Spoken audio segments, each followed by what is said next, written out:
What's up YouTube, it's Nick back with another video. Today we're going to be talking about my newest work camera. I guess you could say it's a workhorse camera. It is the do it all very well Sony a7 IV. And well, you can't really see it because it's actually recording this video right now. But the video in the opening was actually recorded with this camera, and that was my very first shoot using this camera. I was a little bit iffy about using this for creative work because I really love Fujifilm. Like, it's my favorite camera brand, like, period. And I really need to get back to the GFX system, but for now we're gonna make a stop over at the Sony a7 IV. Before I get too much into it, if you're new, subscribe. There's a lot of people that watch that are not subscribers. Would appreciate if you subscribe. Hit that like button, and yeah. Anyway, the Sony a7 IV, what do I think about it so far? To be quite honest with you, it's boring. It's probably the most boring camera I've ever owned. It just works. I'm gonna say a lot of things about this camera that you're gonna be confused because they sound like good things, but I'm seeing them as negatives. Because to be completely honest with you, it's just too it's too predictable. It's too clinical, it's too boring. Like, I mean, it's a great camera. I mean, obviously I've been using it for the last, I wanna say a couple of months now, and it works great. I've used it for a few shoots, but we're just gonna cover this first shoot today.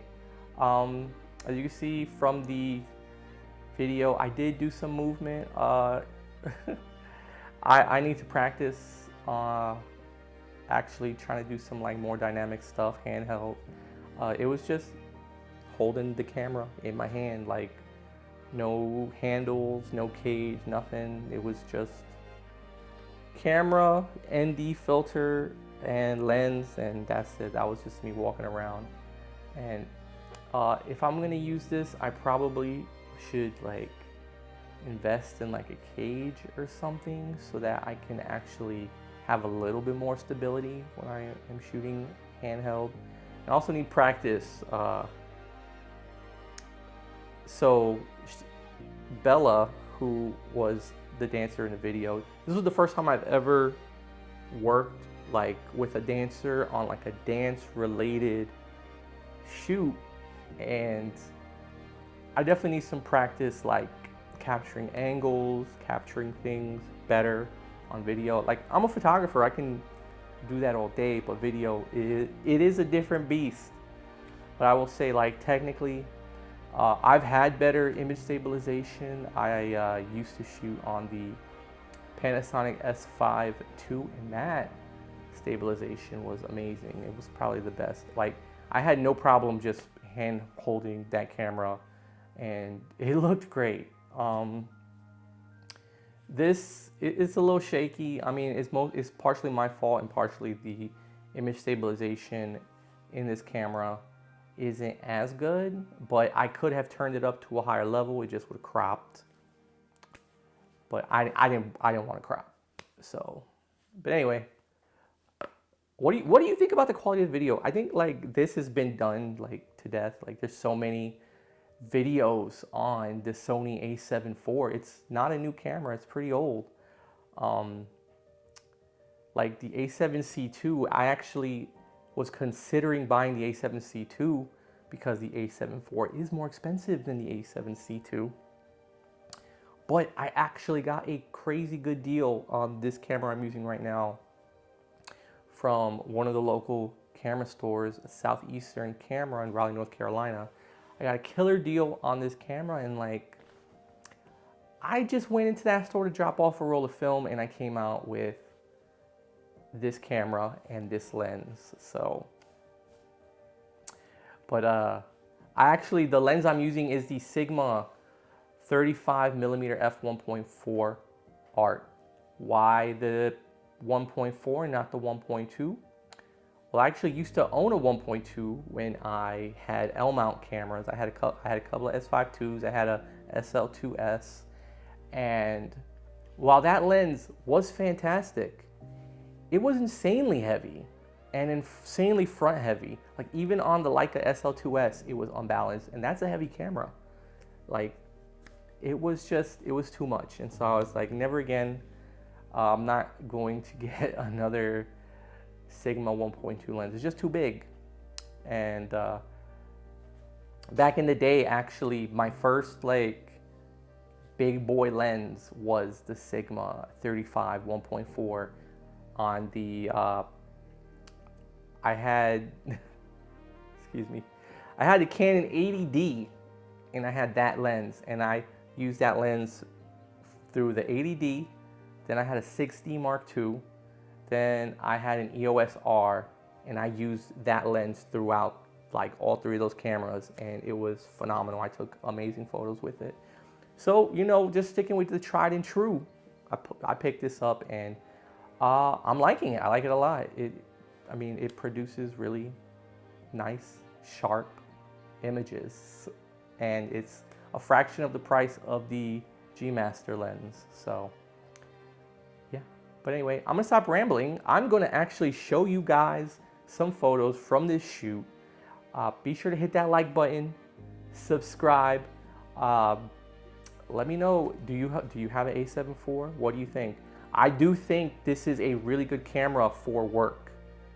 Like, I guess I skipped right by like a real review. It's great. It's 33 megapixels. It produces, it's a good resolution.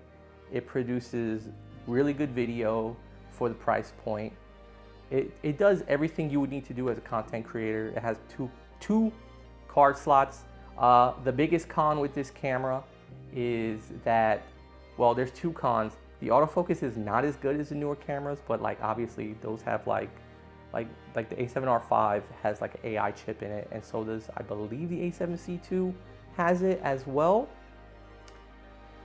But this, like, it could use some, the autofocus could use some improvement, but obviously they're not gonna, it's fine for most things. And the biggest con is that this camera takes, to get the most out of this camera, you need to use CF Express Type A cards, which Sony cameras, I believe, are the only ones that take this card right now, and they are insanely expensive and totally not worth it. The CF Express Type B cards are far superior. They're like mini SSDs. I love them. I wish Sony would stop playing games and just put CF Express Type B cards in their camera. Like, I like CF Express B so much that my next camera after this, like, it's got to have that port in it. Like, I love those cards so much more. But yeah, if you do work and you need like a reliable camera at a decent like mid price point, this will be really good for you. I would say though, the Nikons, the Z6 III is probably going to be better for you. I cannot believe I just said that out loud. It offers more in the video category, and most of us, honestly, are leaning towards video anyway. And it takes good photos. I think that also is like a 24 megapixel.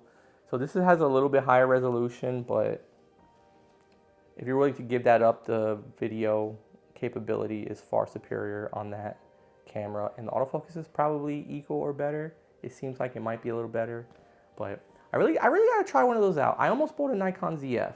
Okay, now I'm just rambling. None of that has anything to do with this camera. If you could get a really good deal on this, pick it up. It's good. Lots of lenses. Thumbs up. I'm gonna show you some photos. Hit like, subscribe, and I hope to see you next time.